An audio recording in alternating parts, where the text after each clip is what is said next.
Hello, I'm Mary V. Today, let's talk about using your tuning to help you start a concert. So do you ever feel skittish at the beginning of a concert because you'd love to know if the first note, the first few notes are going to sound okay and, your bowing's going to be good? Well, I get that feeling, just starting from cold is really very difficult, the little feeling like that. But one thing that you can do, and it's use your bowing in your tuning to loosen up your bow and get the exact same note as you're going to first start. Like supposing I was going to play Chanson Triste by Tchaikovsky, and I was just going to start, it's a very magical start.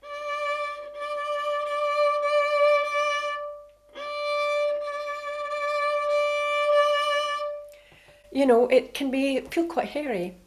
So I want almost a floaty bow, and the four beginning notes have got to all sound as if they're developing almost immediately.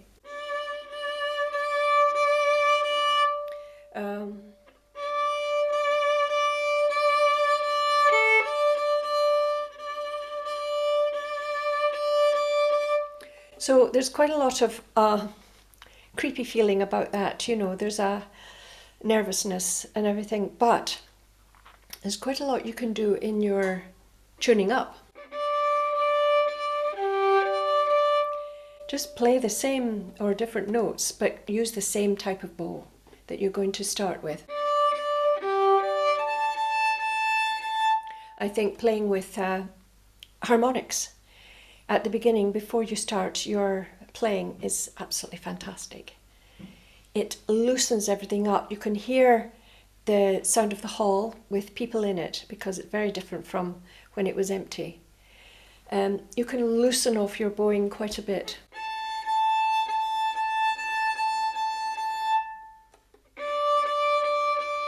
Make sure that you use a lot of right hand to loosen it off, sort of floaty bow.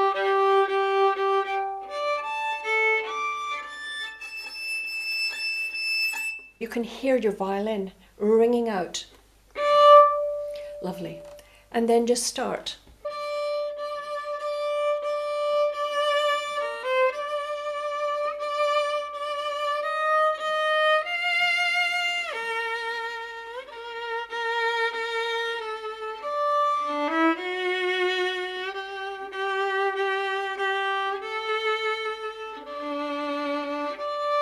When you do harmonics, it sort of tunes your violin up and it gets your left and right working together. And that's incredibly valuable, especially when you're in the space where you want your violin to resonate. It makes all the difference just to be able to play a few reassuring notes of that type. That's all you need. Right, okay, so supposing you start and you find you got a little bow shake, right? I'll try and do one.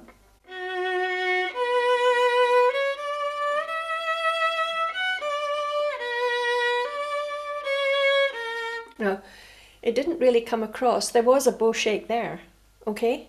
So you've got to know, you've got to learn that it doesn't really come across very much. But something you can do is sort of flatten your hand. You can flatten your hand a bit, okay? So that this knuckle here is really quite low, okay, like this, right?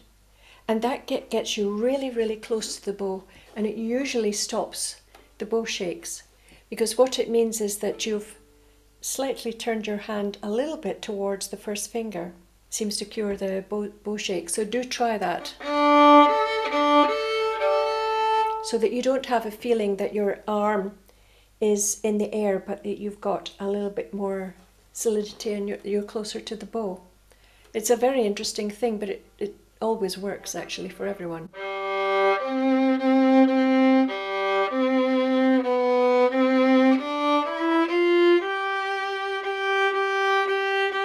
Because when you play like that, there's a sort of feeling of stroking the string in a more contacted way. So you can switch from your normal, if this is your normal, and you start to hear a little bow shake, start just doing that.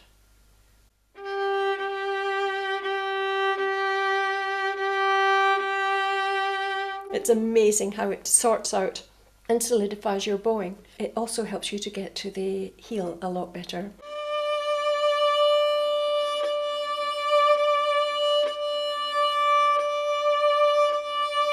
Like that.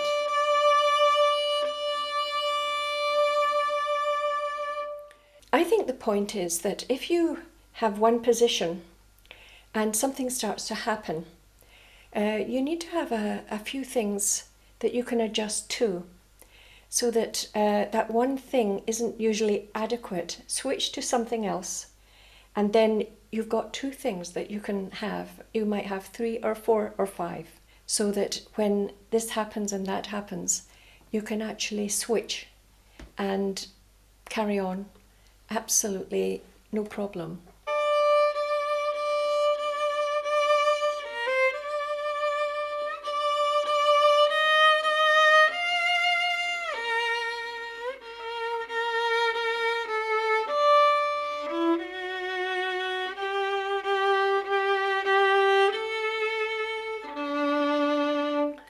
So it needn't stop you from having a floaty bow or the kind of sound you want.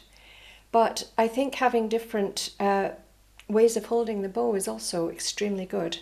It's got more variety, there's more technique that you can draw on when this happens and that happens during concerts, because things always do happen. So if you have more tools in your toolbox, you've got more choices to switch to. And then you can go in and out of your choices.